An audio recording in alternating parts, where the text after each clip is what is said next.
Hi ಎಲ್ರಿಗೂ ನಮಸ್ಕಾರಗಳು. Welcome back to my channel Bhavana creative ವ್ಲಾಗ್ಸ್ಗೆ ವೆಲ್ಕಮ್. ಏನಪ್ಪ ಇವಳು ಇಷ್ಟು ನೈಟ್ ಆಗಿದೆ, ಎಲ್ಲಿಗೆ ಹೋಗ್ತಿದ್ದಾಳೆ ಅಂತ ಯೋಚನೆ ಮಾಡ್ತಿದ್ದೀರಾ? ನಮ್ಮ ಕಾಲೇಜ್ ವತಿಯಿಂದ ನಾವು ಟ್ರಿಪ್ ಹೊಂಟಿದ್ದೀವಿ ಚಿಕ್ಕಮಂಗ್ಳೂರು ಸೈಡು. ನಾವು ಫೈನಲ್ ಇಯರ್ಸ್ ಅಲ್ಲ, ಇದೊಂದು ವರ್ಷ ಚೆನ್ನಾಗಿ ಎಂಜಾಯ್ ಮಾಡಿ ಹೋಗೋಣ ಅಂತಂದು ಎಲ್ಲರೂ ಸೇರಿ ಕಾಲೇಜ್ ವತಿಯಿಂದ ಟ್ರಿಪ್ಗೆ ಹೊಂಟಿದ್ವಿ. ಬನ್ನಿ, ಹಾಗಿದ್ರೆ ಟ್ರಿಪ್ ಹೇಗಿದೆ, ಟ್ರಿಪ್ಪಲ್ಲಿ ಎಷ್ಟು ಎಂಜಾಯ್ ಮಾಡ್ತೀವಿ ಏನು ಎಲ್ಲ ತೋರಿಸ್ತೀನಿ ಬನ್ನಿ. ನಾವು ಎಲ್ಲ ಟ್ರಿಪ್ಪಿಗೆ ಹೋಗಬೇಕಾಗಿರೋದು ನೈಟ್ 1 ಗಂಟೆ ಇಷ್ಟೊತ್ತಿಗೆ ಟ್ರಿಪ್ ನಾವು ಊರು ಬಿಡಬೇಕಾಗಿತ್ತು.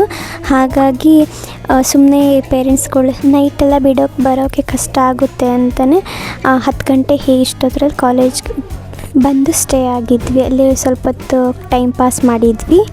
ಟೈಮ್ ಪಾಸ್ ಅಂದರೆ ಅಮೌಂಟ್ ಎಲ್ಲ ಕಲೆಕ್ಟ್ ಮಾಡಬೇಕಿತ್ತು. ಸ್ವಲ್ಪ ಜನ ಅಮೌಂಟ್ ಕೊಟ್ಟಿದ್ದಿಲ್ಲ. ಆಮೇಲೆ ಒಪ್ಪಿಗೆ ಪತ್ರ ಕಲೆಕ್ಟ್ ಮಾಡಬೇಕಿತ್ತು. ಹಾಗೆ ನೇಮ್ ಲಿಸ್ಟ್ ಮಾಡಬೇಕಿತ್ತು, ಯಾರ್ಯಾರು ಬಂದಾರೋ ಇಲ್ಲೋ ಅಂತಂದು. ನಾವು ಫೈನಲ್ ಇಯರ್ಸ್ ಆಗಿದ್ದಕ್ಕೆ ಎಲ್ಲ ನಾವೇ ಸ್ವಲ್ಪ ಜವಾಬ್ದಾರಿ ಎಲ್ಲ ತೊಗೊಂಡಿದ್ವಿ. ಇವರೆಲ್ಲ ನನ್ನ ಫ್ರೆಂಡ್ಸು ಮತ್ತು ಸಿಸ್ಟರ್ಸ್ ಅಂದರೆ ಜೂನಿಯರ್ಸು. ಇವನು ಒಬ್ಬನು ನನ್ನ ಫ್ರೆಂಡು ಮತ್ತು ಒಬ್ಬನು ಜೂನಿಯರು. ಹಾಯ್ ಮಾಡಪ್ಪ ಅಂದರೆ ಅಮೌಂಟ್ ತೋರಿಸ್ತಾ ಇದ್ದ. ನೈಟ್ ಹೊತ್ತಲ್ಲಿ ನಮ್ಮ ಕಾಲೇಜ್ ಎಷ್ಟು ಪ್ರಶಾಂತವಾಗಿದೆ ನೋಡಿ. ಹಾಗೆ ಅದನ್ನೊಂದು ಕ್ಲಿಪ್ಪಿಂಗ್ಸ್ ತಗೊಳ್ತಾ ಇದ್ದೆ. ಇವರು ನಮ್ಮ ತಮ್ಮರಂದರೆ ಜೂನಿಯರ್ಸ್ ಅಂತ ಹೇಳ್ದಲ್ಲ, ಅಕ್ಕ ನಮ್ಮದು ವಿಡಿಯೋ ಮಾಡಿ ನಾವು ಹಾಯ್ ಮಾಡ್ತೀವಿ ಅಂತ ಹೇಳ್ತಾ ಕಾಮಿಡಿ ಮಾಡ್ತಾಯಿದ್ರು. ಟ್ರಿಪ್ಪಿಗೆ ಹೊಂಡ್ತಾ ಇದ್ದೀವಿ ಅಂತಂದರೆ ಏನೋ ಒಂಥರ ಖುಷಿಯಾಗಿ ಚೆನ್ನಾಗಿರುತ್ತೆ. ಈ ಕಡೆ ಫುಲ್ ವೈಟ್ ಶರ್ಟ್ ಹಾಕ್ಕೊಂಡಿದ್ದಾನಲ್ಲ, ಹಾಯ್ ಅಂತ ಹೇಳಿದಲ್ಲ, ಅವನು ಪವನ್ ಅಂತ, ಅವನು ಜೂನಿಯರು. ಅವನು ವ್ಲಾಗ್ಸ್ ಮಾಡ್ತಾನೆ. ಇವರಿಬ್ಬರು ನನ್ನ ಫ್ರೆಂಡ್ಸ್ ಅಭಿ ಮತ್ತು ಶಂಭು ಅಂತ. ಆಮೇಲೆ ಸರ್ ಕರೆದ್ರು ಅಂತ ಹೇಳ್ತಾಯಿದ್ರು. ಹಾಗಾಗಿ ಮತ್ತೆ ಒಳಗೆ ಹೋಗಿದ್ವಿ. ಇವರೆಲ್ಲ ಅಮೌಂಟ್ ಕಲೆಕ್ಟ್ ಮಾಡ್ತಾಯಿದ್ರು ಮತ್ತು ಒಪ್ಪಿಗೆ ಪತ್ರ ಎಲ್ಲ ಇಸ್ಕೊತಾ ಇದ್ರು. ಅದನ್ನು ಹಾಗೆ ಒಂದು ಕ್ಲಿಪ್ಪಿಂಗ್ಸ್ ತಗೊಂಡೆ. ಸುಮಾರು ಒಂದು 50 ಜನ ಟ್ರಿಪ್ಪಿಗೆ ಹೊರಡ್ತಾ ಇದ್ವಿ. ಜೊತೆಗೆ 4 ಜನ ಟೀಚರ್ಸ್ ಬರ್ತಾಯಿದ್ರು. ಎಲ್ಲರೂ ಸೇರಿ ಟ್ರಿಪ್ಪಿಗೆ ಹೋದ್ವಿ. ಇವ್ರು 3 ನನ್ನ ಫ್ರೆಂಡ್ಸ್. ಇದ್ರಾಗ ಬ್ಲ್ಯಾಕ್ ಕಲರ್ ಸ್ವೆಟರ್ ಹಾಕ್ಕೊಂಡಿದ್ದಾನಲ್ಲ, ಅವನು ವಾಸು ಅಂತ. ಆಗಲೇ ಅವರಿಬ್ಬರು ನೇಮ್ ಹೇಳಿದ್ದೀನಿ, ಅವರು ಶಂಭು ಅಭಿ ಅಂತ ಅಂದು. ಆಮೇಲೆ ಸರ್ ಮ್ಯಾಮು ಬಂದು ಲಿಸ್ಟ್ ನೋಡ್ತಾಯಿದ್ರು. ಆಮೇಲೆ ಹೊರಗೆ ಬಂದು ಬಸ್ ಬಂದಿತ್ತು. ಹಾಗಾಗಿ ಅದನ್ನೆಲ್ಲ ಅವರೆಲ್ಲ ಕ್ಲೀನ್ ಮಾಡ್ತಾಯಿದ್ರು. ನಾವು ಹಾಗೆ ಹೊರಗೆ ಬಂದು ನಿಂತ್ಕೊಂಡಿದ್ವಿ.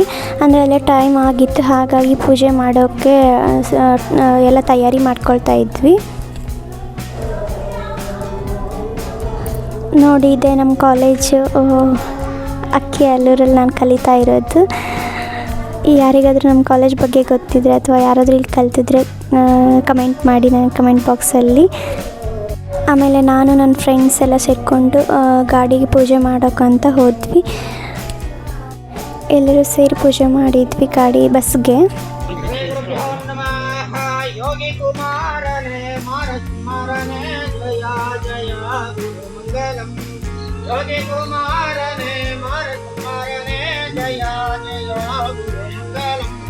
ವೀರಸಮಯ ಸರ ಗೌರವ ತೋರಿದ ಧೀರ ಸದಾ ಸ್ವಾಮಿ ಸುಂದರನೆ ಜಯ ಜಯ ಗುರು ಮಂಗಲಂ. ಯೋಗಿ ಕುಮಾರನೆ ಮಾರ ಸುಮಾರನೆ ಜಯ ಜಯ ಗುರು ಮಂಗಲಂ. ಯೋಗ ಮಾಹಿತ ಮಾರ್ಗ ಧಾಗಮ ಬೋಧಿಸೆ, ಯೋಗ ಮಾಹಿತ ಮಾರ್ಗ ಧಾಗಮ ಬೋಧಿಸೆ, ಮೇಘನ ಭಾಗ್ಯವ ನುಂಡ ಪಂಡಿತನೇ ಜಯ ಜಯ ಗುರು. ನೇಹನಾಗಂ ಮಹಿಮಾನಂದಂ ಜಗತ್ ಪೂರ್ವೇಕೆ ಸಂಧ್ಯಾತಿರೇವಾಹ ಯಶಿವಾ ನಾಮರೂಪಾಣಿ ದೇವಿ ಸರ್ವಮಂಗಲಾಹ ವಿರಾಜಂ ನಾಟಕಂ ತಾಂ ಸರ್ವದೋ ಜಯಮಂಗಲಂ ಜಯ ನಮಃ ಪಾರ್ವತಿ. ಪೂಜೆ ಎಲ್ಲ ಮುಗಿಸಿ ಎಲ್ಲರೂ ಬಸ್ನಲ್ಲಿ ಹತ್ತು ಕೂತ್ಕೊಂಡ್ವಿ. ಫುಲ್ ನೈಟೆಲ್ಲ ಫುಲ್ ಡ್ಯಾನ್ಸ್ ಮಾಡ್ತಾ ಫ್ರೆಂಡ್ಸ್ ಎಲ್ಲ ಸೇರಿಕೊಂಡು ಸಾಂಗ್ ಹೇಳ್ತಾ ಟೈಮ್ ಸ್ಪೆಂಡ್ ಮಾಡಿದ್ವಿ. ಚೆನ್ನಾಗಿತ್ತು ನೈಟೆಲ್ಲ ಫುಲ್. ಆಮೇಲೆ ನಾವು ಚಿಕ್ಕಮಂಗ್ಳೂರು ಸೈಡ್ ಟ್ರಿಪ್ ಹೊಂಟಿದ್ದಕ್ಕೆ ಫಸ್ಟ್ ಕಲತ್ಗಿರಿ ಪ್ಲೇಸ್ಗೆ ಬಂದ್ವಿ. ಅಲ್ಲಿ ಬಂದು ಫ್ರೆಶ್ ಅಪ್ ಆಗೋಣ ಅಂತ ಫಾಲ್ಸ್ ಇತ್ತು. ಹಾಗಾಗಿ ಅಲ್ಲೇ ಫ್ರೆಶ್ ಅಪ್ ಆಗೋಣ ಅಂತ ಹೋದ್ವಿ. ಸುಮಾರು ಇಲ್ಲಿ ಬಂದಾಗ ಕಲತ್ಗಿರಿ ಪ್ಲೇಸ್ಗೆ ಬಂದಾಗ 5 ಗಂಟೆ ಆಗಿತ್ತು. ಬೆಳಗ್ಗೆ 5 ಗಂಟೆ ಆಗಿದ್ರೂ ಅಲ್ಲಿ ಜನ ಎಷ್ಟು ಇದ್ದರು, ಅವ್ರ ಭಕ್ತಿ ಎಲ್ಲ ನೋಡಿ ಒಂಥರ ಖುಷಿ ಆಯಿತು. ಈ ಕಲತ್ಗಿರಿ ಫಾಲ್ಸ್ ಬಗ್ಗೆ ಹೇಳಬೇಕು ಅಂದರೆ, ಇದು ಫಾಲ್ಸು ಸುಮಾರು 400 ಅಡಿ ಎತ್ತರದಿಂದ ಹರಿತೈತಿ. ಆಮೇಲೆ ಇದು ಕಲ್ಲುಗಳ ಮಧ್ಯೆ ಹರಿಯೋದ್ರಿಂದ ಇದು ಭಾಳ ತುಂಬ ಆಕರ್ಷಣೀಯವಾಗಿರ್ತೈತಿ. ತುಂಬ ನೋಡೋಕೆ ಚೆನ್ನಾಗಿರ್ತೈತಿ. ಒಂಥರ ಮನಸ್ಸಿಗೆ ನಾವು ಖುಷಿ ಕೊಡ್ತೈತಿ ನೋಡೋದ್ರಿಂದ. ಸುತ್ತ ಹಸಿರುಗಳ ಮಧ್ಯೆ ಈ ಫಾಲ್ಸ್ ಇರೋದ್ರಿಂದ ತುಂಬ ಚೆನ್ನಾಗಿರುತ್ತೆ ನೋಡೋಕ್ಕೆ. ಈ ಜಲಪಾತದ ಸಮೀಪದಲ್ಲಿ ಒಂದು ಸಣ್ಣ ಗುಹೆ ಇದೆ. ಆ ಸ್ಥಳದಲ್ಲಿ ವೀರಭದ್ರೇಶ್ವರ ಟೆಂಪಲ್ ಇದೆ. ಈ ದೇವಾಲಯ ಪ್ರಕೃತಿ ಮಧ್ಯೆ ಇರೋದ್ರಿಂದ ಭಕ್ತರಿಗೆ ಒಂಥರ ಶಾಂತಿಯ ಅನುಭವ ನೀಡ್ತದೆ. ಈ ಪ್ಲೇಸನ್ನು, ಈ ದೇವಸ್ಥಾನವನ್ನು ಪವಿತ್ರ ತೀರ್ಥಕ್ಷೇತ್ರ ಅಂತಲೂ ಕರೀತಾರೆ. ಗುಹೆಯೊಳಗೆ ಸದಾ ತಂಪಾದ ನೀರು ಹರಿತತಿ. ಭಕ್ತರು ಆ ನೀರನ್ನು ಪವಿತ್ರ ತೀರ್ಥ ಎಂದು ನಂಬ್ತಾರೆ. ಈ ಗುಹೆಯೊಳಗಿನ ನೀರು ಔಷಧೀಯ ಗುಣಗಳನ್ನು ಹೊಂದಿದೆ ಅಂತಂದು ಅಲ್ಲಿಯ ಜನ ಹೇಳ್ತಾರೆ. ಅಲ್ಲಿಯ ಸಂಪ್ರದಾಯ ವಿಧಿವಿಧಾನಗಳು ಚೆನ್ನಾಗಿದೆ. ನಮ್ಮ ಕಡೆಯಿಂದ ವಿಶೇಷವಾಗಿ ಭಿನ್ನತೆಯಿಂದ ಕೂಡಿದೆ. ನೋಡೋಕ್ಕೆ ಒಂಥರ ಚಂದ ಅನಿಸುತ್ತೆ, ಖುಷಿ ಅನಿಸುತ್ತೆ, ಮನಸ್ಸಿಗೊಂಥರ ನೆಮ್ಮದಿ ಅನಿಸುತ್ತೆ.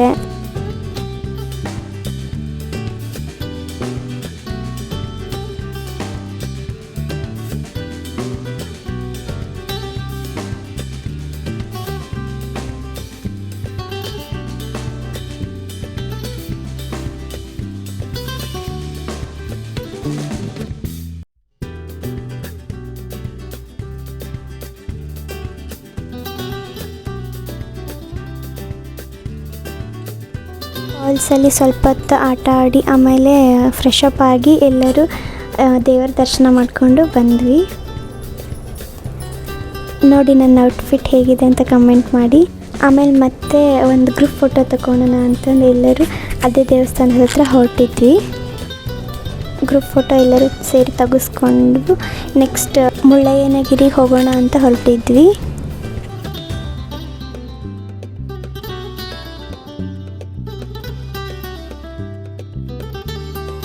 ಟ್ರಿಪ್ಪಿಗೆ ಬಂದಿರೋದ್ರಿಂದ ಹೊಸ ಫ್ರೆಂಡ್ಸ್ ಪರಿಚಯ ಆದರು, ಟೀಚರ್ಸ್ ಇನ್ನು ಕ್ಲೋಸ್ ಆದರು, ಆಮೇಲೆ ಜೂನಿಯರ್ಸ್ ಪರಿಚಯ ಆದರು, ತಮ್ಮರು ಪರಿಚಯ ಆದರು, ತಂಗೀರು ಪರಿಚಯ ಆದರು. ಅವ್ರ ಬಗ್ಗೆ ಹೇಳೋಕ್ಕಂದ್ರೆ ಒಂಥರ ಖುಷಿ ಅನಿಸುತ್ತೆ. ಎಷ್ಟು ಹೇಳಿದರೂ ಕಡಿಮೆ ಅನಿಸುತ್ತೆ. ಇನ್ನು ಚಿಕ್ಕಮಂಗ್ಳೂರು ಬಗ್ಗೆ ಹೇಳಬೇಕಂದ್ರೆ ಎಷ್ಟು ಹೇಳಿದರೂ ಒಂದು ಮುಗಿಯದೇ ಇರುವ ಒಂದು ಅಧ್ಯಾಯ ಅಂತಲೂ ಹೇಳ್ಬಹುದು. ಯಾವ ಕಡೆ ನೋಡಿದರೂ ಬರೀ ಹಸಿರು, ಗಿಡ, ಮರ. ಅದರ ಬಗ್ಗೆ ಒಂದು ಪುಟ್ಟದಾಗಿ ಕವನ ಬರೆದಿದ್ದೀನಿ, ಹೇಳ್ತೀನಿ ಕೇಳಿ. ಎತ್ತ ನೋಡಿದರತ್ತ ಬೆಟ್ಟ ಗುಡ್ಡಗಳು, ಹಚ್ಚ ಹಸಿರು ವನ, ನೋಡಬೇಕೆಂದರೂ ಭೂಮಿಯೂ ಕಾಣದೇ ಇರುವ ಸ್ಥಳ. ಸೂರ್ಯನು ಮರಗಳನ್ನು ಭೇದಿಸಿ ಭೂಮಿಯನ್ನು ತಲುಪಲು ಯುದ್ಧವನ್ನೇ ಮಾಡುತ್ತದೆ.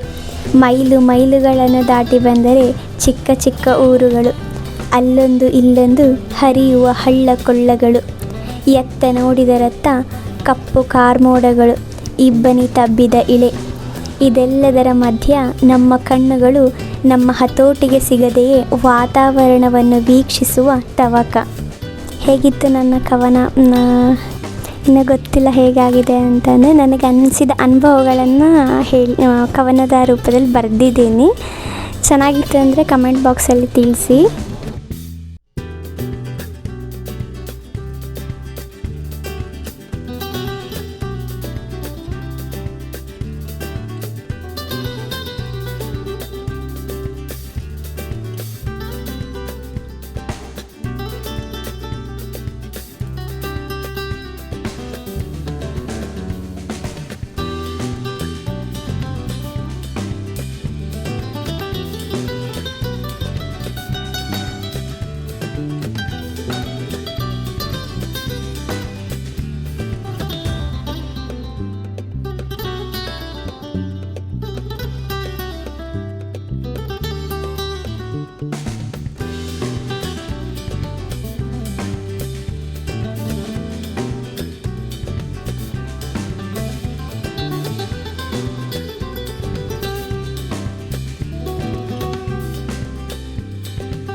ಬಸ್ನಲ್ಲಿ ಬರುವಾಗ ಫುಲ್ ಸಾಂಗ್ ಹೇಳ್ತಾ ಫುಲ್ ಖುಷಿಯಾಗಿ ಎಂಜಾಯ್ ಮಾಡಿದ್ವಿ. ಕಲ್ಲತ್ಕೆರೆಯಿಂದ ಮುಳ್ಳಯ್ಯನಗಿರಿ ಹೋಗೋಣ ಅಂತ ಹೊರಟಿದ್ವಿ. ಮತ್ತು ಟೈಮ್ ಆಗಿತ್ತು, ಹಾಗೆ ಟಿಫಿನ್ ಮಾಡೋಣ ಅಂತ ಒಂದು ಹತ್ರ ಸ್ಟಾಪ್ ಮಾಡಿದ್ವಿ. ಟಿಫಿನ್ಗೆ ಇಡ್ಲಿ ಮತ್ತು ಪಲಾವ್ ಮಾಡಿಸಿದ್ರು. ಅಲ್ಲೊಂದು ಬೇಜಾರಾಯಿತು. ಏನಪ್ಪ ಅಂದರೆ ನಮ್ಮ ಫ್ರೆಂಡ್ ವಾಸು ಅಂತ ಇದ್ದಲ್ವ, ಅವನಿಗೆ ಹುಷಾರಿಲ್ದಂಗೆ ಆಗಿಬಿಡ್ತು. ಹಾಗಾಗಿ ಅವ್ನು ಬಸ್ನಲ್ಲೇ ಬಿಟ್ಟು ಹೋಗಬೇಕಾಯ್ತು. ನಿಜ ಅವನೊಬ್ಬನಿದ್ದಿದ್ರೆ ಟ್ರಿಪ್ ಅವತ್ತಿನ ದಿನ ಇನ್ನೂ ಫುಲ್ ಚೆನ್ನಾಗಿರ್ತಿತ್ತು, ಖುಷಿಯಾಗಿರ್ತಿತ್ತು. ಅವನೊಬ್ಬನಿಲ್ಲದಕ್ಕೆ ಏನೋ ಒಂಥರ ಬೇಜಾರಾಯಿತು. ನೋಡಿ, ಇವರೆಲ್ಲ ನಮ್ಮ ಜೂನಿಯರ್ಸು. ಇವರಿಗೆಲ್ಲ ನಾವು ಮನೆಯಿಂದ ತಂದಿದ್ದ ತಿನಿಸುಗಳನ್ನು ಕೊಡ್ತಾಯಿದ್ವಿ.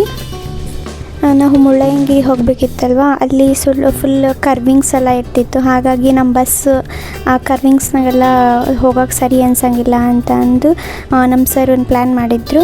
ಅಂದರೆ ಜಿಪ್ ಇರ್ತಾವಲ್ವ, ಆ ಜಿಪ್ಗೆ ಒಂದು ಜಿಪ್ಗೆ 10 ಜನ ಹೋಗಬಹುದಿತ್ತು. ಅಂಥವು 5 ಜಿಪ್ ಮಾಡಿಸಿದ್ರು. ಆ ಜಿಪ್ಪಲ್ಲಿ ಫುಲ್ ಒನ್ ಡೇ ಅವರೇ 5 ಅಂದರೆ 6 ಪ್ಲೇಸ್ ತೋರಿಸಿದ್ರು ಜಿಪ್ನವರೇ. ಆ ಜಿಪ್ನಲ್ಲಿ ಟೈಮ್ ಸ್ಪೆಂಡ್ ಮಾಡಿದಂತರೂ ಇನ್ನೂ ಮಸ್ತಿತ್ತು, ಖುಷಿಯಾಗಿತ್ತು, ಚೆನ್ನಾಗಿತ್ತು. ಜಿಪ್ನಲ್ಲಿ ಸಾಂಗ್ ಹಾಕ್ಕೊಂಡು ರೇಗಿಸ್ತಾ ಒಬ್ರನ್ನೊಬ್ರು ಫ್ರೆಂಡ್ಸ್ ಎಲ್ಲ ಕೂತ್ಕೊಂಡಿದ್ವಿ. ಆದರೆ ಏನಾಯಿತು ಅಂದರೆ ನಮ್ಮ ಗ್ರೂಪ್ನಲ್ಲಿರೋ ನಮ್ಮ 2 ಫ್ರೆಂಡ್ಸು ಬೇರೆ ಜಿಪ್ ಮೇಲೆ ಕೂತ್ಕೊಂಡಿದ್ರು. ಅವರಿಬ್ಬರು ನಮ್ಮ ಜಿಪ್ಪಲ್ಲಿ ಮಿಸ್ ಆದರು.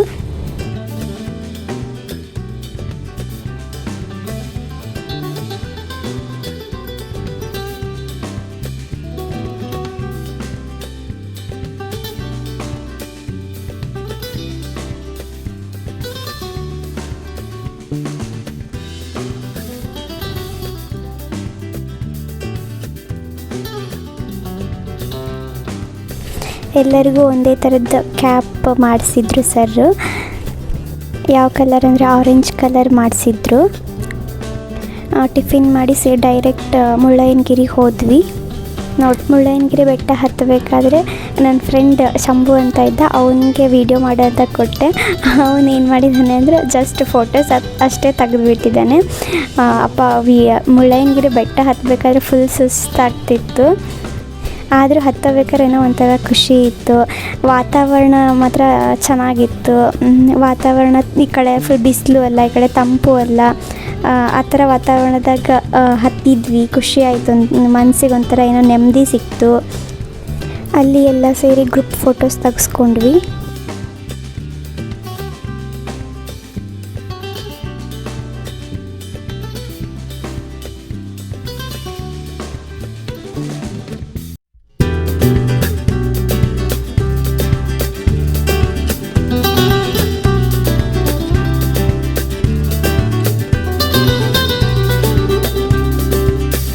ಮುಳ್ಳಯ್ಯನಗಿರಿ ಬಗ್ಗೆ ಹೇಳಬೇಕಾದ್ರೆ ಇದು ಕರ್ನಾಟಕದ ಅತಿ ಎತ್ತರವಾದ ಬೆಟ್ಟ.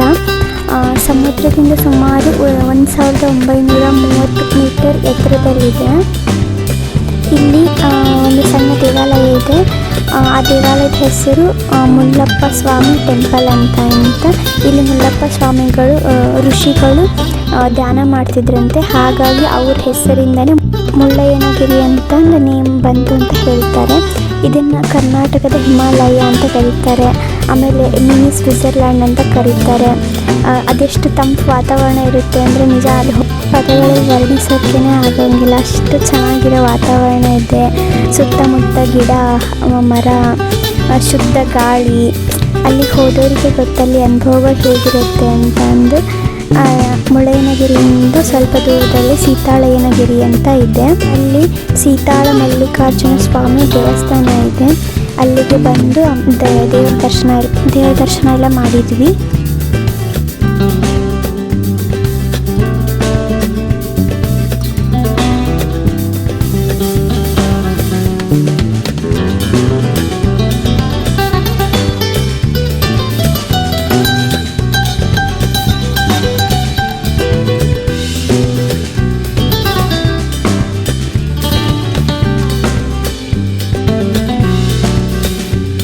ಇವಳು ಮತ್ತು ಇನ್ನೊಬ್ಬ ಫ್ರೆಂಡು ಬೇರೆ ಗಾಡೀಲಿ ಇದ್ದಿದ್ರು. ಹಾಗಾಗಿ ಸಿಕ್ಕಿದ್ರಲ್ಲ ಅಂತಂದು ಒಂದು ಕ್ಲಿಪ್ಪಿಂಗ್ಸ್ ತಗೊಂಡು ಅವ್ರ ಜೋಡಿ.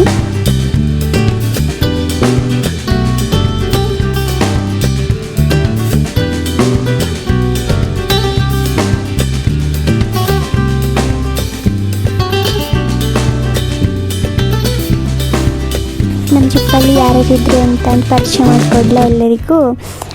ನಮ್ಮ ಜಿಪ್ಪಲ್ಲಿ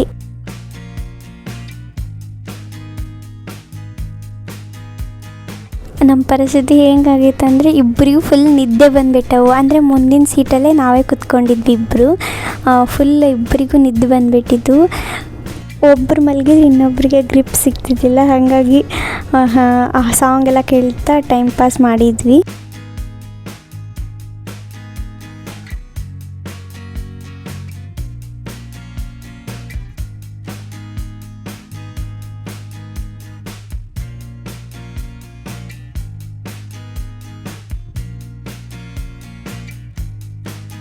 ಮುಳ್ಳಯ್ಯನಗಿರಿ ನೋಡಿಕೊಂಡು ಆಮೇಲೆ ಸೀತಾಳಯ್ಯನ ದೇವಸ್ಥಾನಕ್ಕೆ ಹೋಗಿ ನೆಕ್ಸ್ಟ್ ಫಾಲ್ಸಿಗೆ ಬಂದ್ವಿ, ಫಾಲ್ಸ್ ನೋಡೋಕ್ಕೆ ಅಂತಂದು. ಆ ಫಾಲ್ಸಲ್ಲಿ ಹರಿಯುವ ನೀರು ಬಹಳ ಕ್ಲೀನ್ ಇತ್ತು, ಯಾವುದೇ ಕಲ್ಮಶ ಇದ್ದಿದ್ದಿಲ್ಲ ನೀರಲ್ಲಿ. ತುಂಬ ಕ್ಲೀನ್ ಇತ್ತು ನೀರು ಮಾತ್ರ.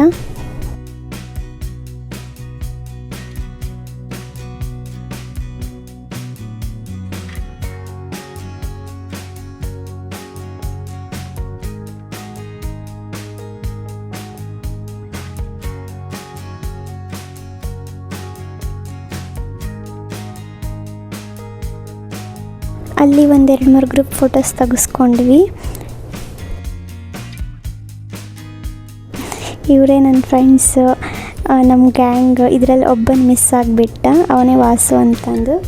ಇನ್ನು 2-3 ಜನ ಫ್ರೆಂಡ್ಸ್ ಬಂದಿದ್ದಿಲ್ಲ, ಅವ್ರನ್ನ ಮಿಸ್ ಮಾಡ್ಕೊಂಡ್ವಿ.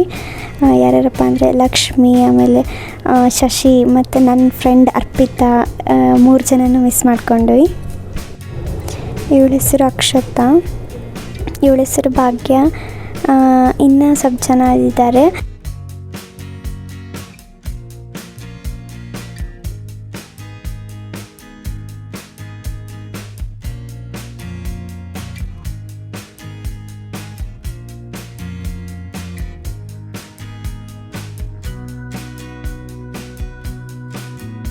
ಇವರು ನಮ್ಮ Ramya ma'am, English ma'am, English subject ತೊಗೊಳ್ತಾರೆ. ತುಂಬ ಫ್ರೆಂಡ್ಲಿ ಆಗಿದ್ದರು ನಮ್ಮ ಜೋಡಿ ಎಲ್ಲ. ಚೆನ್ನಾಗಿ ಖುಷಿಯಾಗಿ ಎಂಜಾಯ್ ಮಾಡಿದ್ವಿ ಎಲ್ಲರೂ. ಮ್ಯಾಮು, ಸರ್ ಯಾರೂ ನಮ್ಗೆ ರಿಸ್ಟ್ರಿಕ್ಷನ್ ಮಾಡಲಿಲ್ಲ, ಈ ಥರ ಇರಿ, ಈ ಥರ ಡ್ರೆಸ್ ಹಾಕ್ಕೊಳ್ಳಿ ಅಂತ ಯಾವುದೇ ಇದಕ್ಕೂ ರಿಸ್ಟ್ರಿಕ್ಷನ್ ಅಂತ ನಮ್ಗೆ ಯಾರಿಗೂ ಮಾಡಿಲ್ಲ. ಇಷ್ಟೆಲ್ಲ ಪ್ಲೇಸ್ ನೋಡೋಷ್ಟರಲ್ಲಿ ಸುಮಾರು 1 ಗಂಟೆ 1 ಕಾಲ್ ಆಗಿತ್ತು. ಊಟ ಮಾಡೋಣ ಅಂತಂದು ಒಂದು ಪ್ಲೇಸಿಗೆ ಬಂದ್ವಿ. ಅಲ್ಲಿಗೆ ಬರೋಷ್ಟರಲ್ಲಿ ಫುಲ್ ಮಳೆ ಬಂತು, ಗುಡ್ಗು ಸಿಡ್ಲು ಫುಲ್ ಜೋರಿತ್ತು. ಅದರಲ್ಲೇ ಊಟ ಮಾಡಿದ್ವಿ.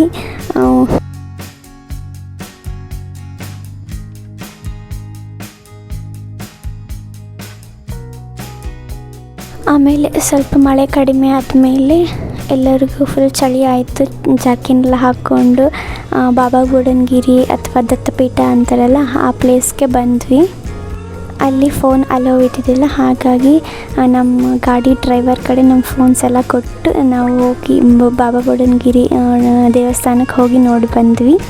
ಈ ಬಟಾಣಿನ ನಮ್ಮ ಜೂನಿಯರ್ಸ್ ನಮಗಾಗಿ ತಂದು ಕೊಟ್ಟಿದ್ರು, ಹಾಗಾಗಿ ಅದನ್ನೊಂದು ಕ್ಲಿಪ್ಪಿಂಗ್ಸ್ ತಗೊಂಡಿದ್ದೆ.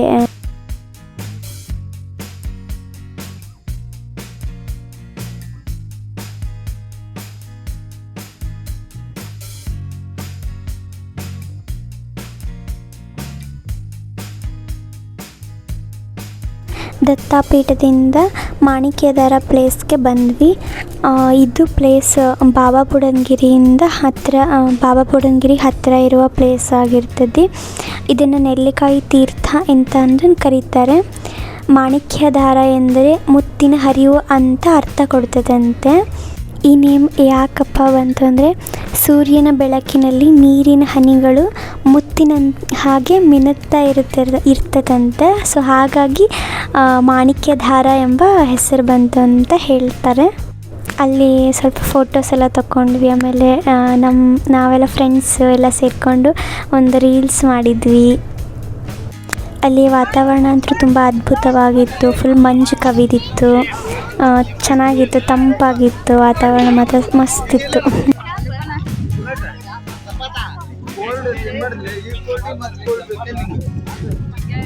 ಅಲ್ಲಿ ಪಕ್ಕದಲ್ಲಿ ಫಾಲ್ಸ್ ಹರಿತಾ ಇತ್ತು. ಈ ಫಾಲ್ಸ್ ಬಾಬಾ ಬುಡನ್ಗಿರಿ ಬೆಟ್ಟಗಳ ಮಧ್ಯೆ ಇರುವ ಒಂದು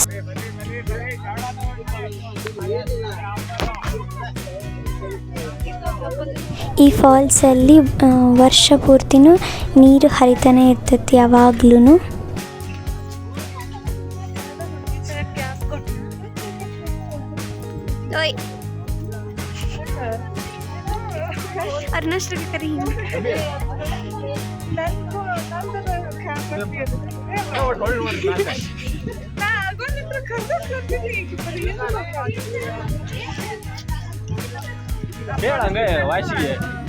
ಏನ್ ಹೇಳ್ಬೇಕಾ ನಂಗೆ ನಂದಿನಿ ಕಂಟಿನ್ಯೂ ಮಾಡ್ಬಿಡ. ನಾಳೆ ನಿನ್ ಕಡೆ ಕೊಟ್ಬಿಟ್ಟೆ, ನೀನು ಕಂಟಿನ್ಯೂ ಮಾಡ ನಾಳೆ ದಿನ. ಧ್ವನಿ ಸೂಪರ್ ಆಗಿ ಹೋಗುತ್ತೆ. ನಿನ್ ಧ್ವನಿ ಕೆಟ್ಟದಾಗ ಐತಿ ಅಂತ ಕಮೆಂಟ್ ಮಾಡ್ದಾರೆ ಯಾರು ಹೇಳಿಕ.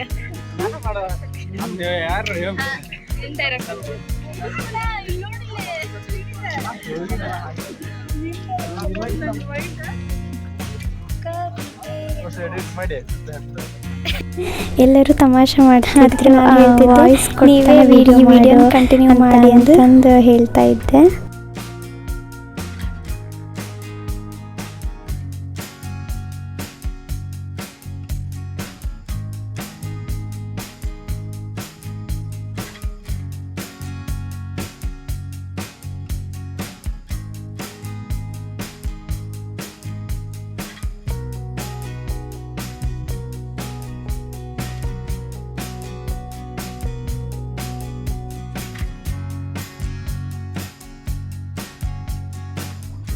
ಮಾಣಿಕ್ಯಧಾರದಿಂದ ಝೆಡ್ ಪಾಯಿಂಟ್ ಅಂತ ಪ್ಲೇಸ್ ನೋಡೋಕ್ಕೆ ಬಂದ್ವಿ. ಅಲ್ಲಿ ಫುಲ್ ಮೇಲೆ ಹತ್ತಲಿಲ್ಲ, ಯಾಕಂದರೆ ಬೆಳಗ್ಗೆಯಿಂದ ಎಲ್ಲರೂ ಫುಲ್ ಸುಸ್ತಾಗಿದ್ವಿ. ಹಾಗಾಗಿ ಯಾರಿಗೂ ಇಂಟ್ರೆಸ್ಟ್ ಇದ್ದಿದ್ದಿಲ್ಲ ಅಲ್ಲಿ ಹತ್ತೋಕ್ಕಾಗಿ. ಹಾಗಾಗಿ ಯಾರೂ ಹತ್ತಬೇಕು ಅನ್ನೋ ಹುಮ್ಮಸ್ಸು ಇದ್ದಿದ್ದಿಲ್ಲ, ಹಾಗಾಗಿ ಯಾರೂ ಹತ್ತಲಿಲ್ಲ ಅಲ್ಲಿ. ಆಮೇಲೆ ಅಲ್ಲೇ ಸ್ವಲ್ಪ ಹೊತ್ತು ಸಾಂಗ್ ಹಾಕ್ಕೊಂಡು ಡ್ಯಾನ್ಸ್ ಮಾಡಿದ್ವಿ ಎಲ್ಲರೂ ಸೇರಿಕೊಂಡು. ಆಲ್ಮೋಸ್ಟ್ ಎಲ್ಲ ನಮ್ಮ ಟೀಚರ್ಸ್ ಎಲ್ಲ ಡ್ಯಾನ್ಸ್ ಮಾಡಿದರು, ನಮ್ಮ ಜೊತೆ ಪ್ರತಿಕ್ಷಣ ಎಂಜಾಯ್ ಮಾಡಿದರು. ನಮ್ಮನ್ನ ಯಾವುದಕ್ಕೂ ರಿಸ್ಟ್ರಿಕ್ಷನ್ ಮಾಡಿಲ್ಲ, ಚೆನ್ನಾಗಿತ್ತು ಒಂಥರ. ಫುಲ್ ಡೇ ಎಂಜಾಯ್ ಮಾಡಿದ್ವಿ ಫುಲ್. ಫ್ರೆಂಡ್ಸು, ನಮ್ಮ ಬ್ರದರ್ಸು, ಸಿಸ್ಟರ್ಸು ಎಲ್ಲರೂ ತುಂಬ ಎಂಜಾಯ್ ಮಾಡಿದ್ವಿ.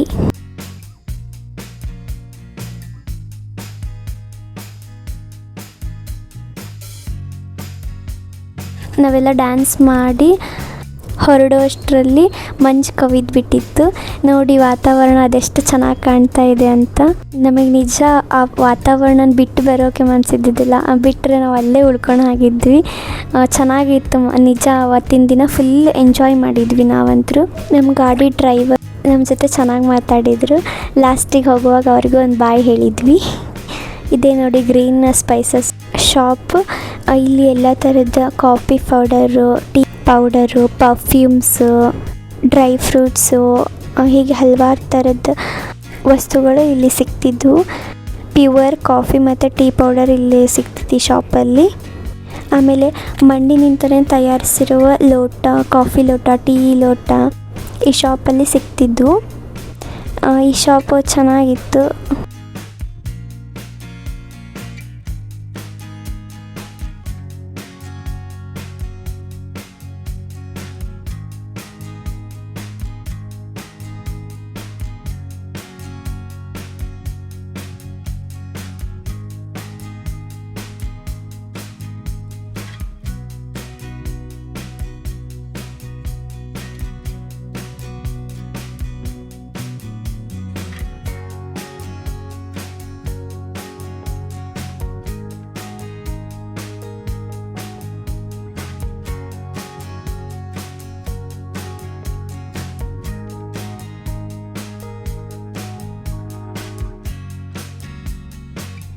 ನಾವೇನು ಶಾಪ್ ಮಾಡಲಿಲ್ಲ, ಜಸ್ಟ್ ವಿಡಿಯೋ ಮಾಡ್ಕೊಂಡು ಹಾಗೆ ಹೊರಗೆ ಬಂದೆ.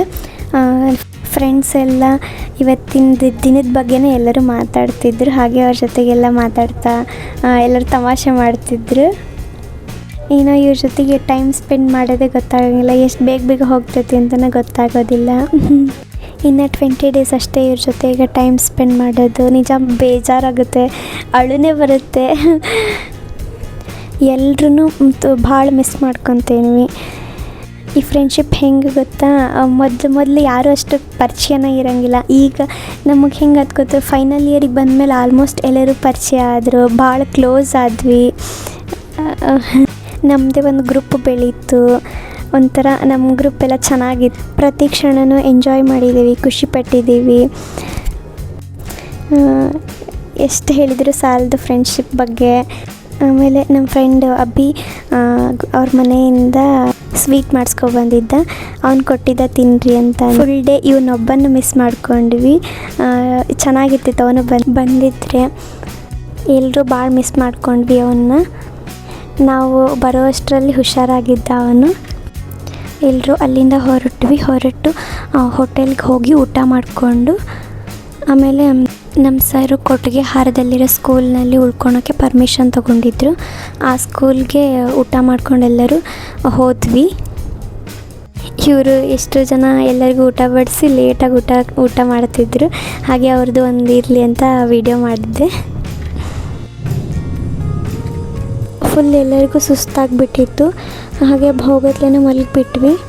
ಓಕೆ ಬಾಯ್, ನೆಕ್ಸ್ಟ್ ವಿಡಿಯೋದಲ್ಲಿ ಸಿಗೋಣವಾ.